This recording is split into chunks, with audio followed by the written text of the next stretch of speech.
Praise the Lord. April 24వ తేదీ 2025. ఈరోజు దేవుని వాగ్దానము. నీ మార్గమును యెహోవాకు అప్పగింపుము, నీవు ఆయనను నమ్ముకొనుము. కీర్తనల గ్రంథము 37వ అధ్యాయం 5వ వచనం. ఈ వాక్యం ద్వారా మనం తెలుసుకోవాల్సిన విషయం ఏంటంటే, మన మార్గాలను, మన పరిస్థితులను దేవునికి అప్పగించినప్పుడు ఆయన మన జీవితంలో తన కార్యాన్ని నెరవేరుస్తాడు. చాలాసార్లు మన మార్గాలను, మన పరిస్థితులను మనుషులకు అప్పగిస్తాం.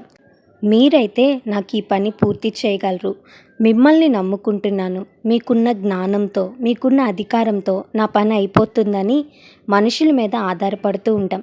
కానీ దేవుడు చేయకపోతే మనుషులు ఏమీ చేయలేరని మనం తెలుసుకోవాలి. రాజుల్ని నమ్ముకొనట కంటే యెహోవాను ఆశ్రయించటం మేలని దేవుని వాక్యం సెలవిస్తుంది కదా. మన మార్గం అంతటిని దేవునికి అప్పగిద్దాం. ఈ ఉదయకాల సమయంలో నీకున్న వ్యాధిని ప్రభు చేతికి అప్పగించు, నీ సమస్యలను ప్రభు చేతికి అప్పగించు, నీవు ఎదుర్కొంటున్న అపవాది శోధనలను ఆయన చేతికి అప్పగించు. ప్రభువా, నా వల్ల కాదయ్యా, ఈ పనిని నేను చేయలేను, ఈ విజయాన్ని నేను పొందలేను, నా శత్రువులతో నేను పోరాడలేను, నీకు అప్పగిస్తున్నానని దేవుని చేతికి మనం అప్పగించినప్పుడు దేవుడు తనదైన శైలిలో విజయాన్ని ఇస్తాడు.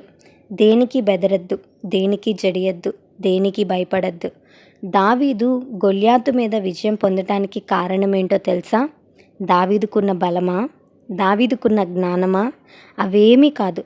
తన శత్రువును దేవునికి అప్పగించాడు, దేవుని మీద నమ్మకం ఉంచాడు. కాబట్టి నీ ప్రతి పరిస్థితులలో దేవునికి అప్పగించు.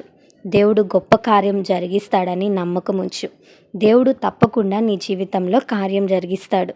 ఈ వాగ్దానం దేవుడు మన అందరి జీవితంలో నెరవేర్చునుగాక. ఆమేన్.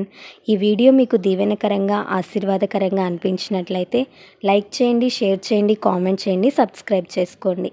మీ ప్రార్థన అవసరతలను మాకు కామెంట్ రూపంలో తెలపండి. మీ కొరకు తప్పక ప్రార్థిస్తాం.